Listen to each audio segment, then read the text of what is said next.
Okay. I put this here, but it got straight here.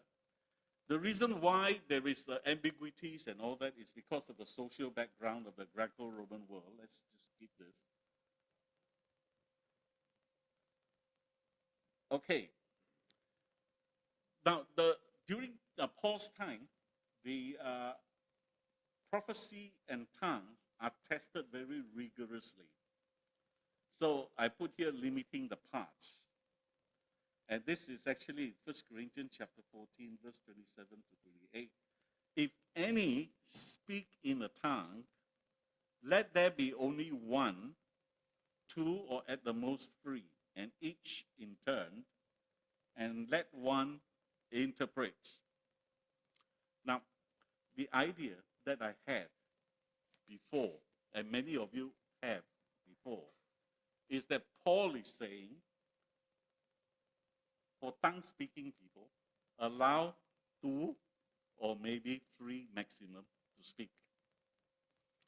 But when I look at the Greek, first of all, Paul starts with, if anyone speak in tongue. In other words, he's only allowing one person to speak in tongue. And he is limiting that person's participation to a certain manner, to a certain way. Let there be only two or at the most three. Now, the two at the most three does not refer to people. It refers to parts. You know the verse that we read, we know in part, we prophesy in part, that part of a whole, something that you picked up. So in other words, Paul is giving a limitation to the tongue speaker. Look, you want to speak? You must speak in two parts or at the most three parts.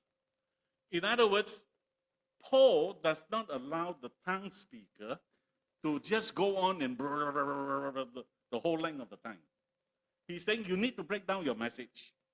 You are speaking in tongue, you need to break down your message to two parts or at the most three parts.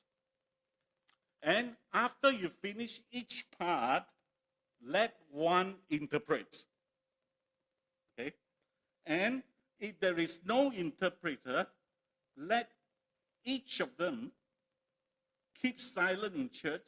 Now, each of them is an English translation. The original text says, let him keep quiet.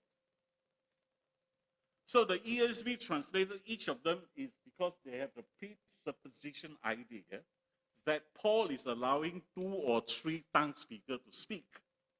But actually, Paul is saying, if anyone speaks in tongue, he must speak in parts. In other words, he takes two parts at the most, he stops, and three parts at the most, he stops. And after each part, he must stop to let the interpreter interpret what he means. Otherwise, let him keep silent in church and speak to himself and to God. Now, that is a very stringent test of tongue speaking. That is the practice that Paul puts in place for tongue speaker. Now, let's look at the limiting parts in prophets. Let two or three prophets speak. Now, these are people. You look at the Greek, it actually means two people. And let the others. The others is allos. It does not mean that the prophet will be here, two or three speaking, and as they speak, the rest of you judge. No. It says here, let two or three prophets speak, and let the others are others of the same kind. In other words, no ordinary person can interpret the prophecy. No ordinary person can discern the prophecy. Only prophets can discern the prophecy. So he is asking, if the prophets are speaking, the other prophet, please examine and please discriminate and see whether the prophecies are true or not. Okay? Now, if a revelation is made to another of the same kind, allos, sitting there. In other words, if you have a speaking prophet standing up, and if this person is speaking and a revelation comes to another person, somebody is, I received something new. And let the first be silent. And let the real renovation be spoken. In other words, priorities is given to new revelation so that people can understand and all that. Now, having gone through this, you will see that even in the early church, Paul is putting rules like this to determine why. Because tongue speaking and prophecy are ambiguous.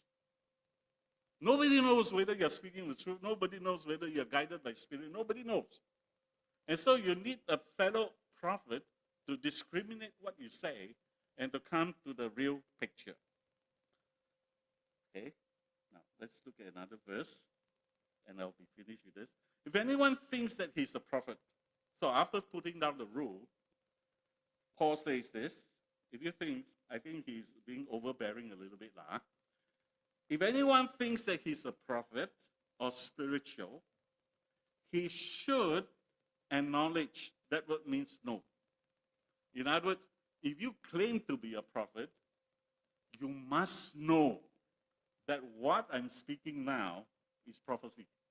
What he's in fact saying is this, that the things that I'm writing to you now are a command of the Lord, a prophecy itself.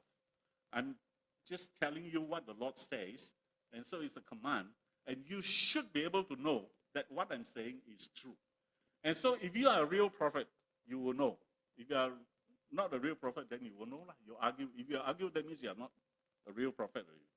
So he's saying this. And so the prophecy and tongue is actually put to a great test in the early church. In the early church. And I think even as we consider the meaning of the maturity, the parts and all that, we need to actually, the church teaching, biblical teaching must be very serious in terms of doctrines and all that.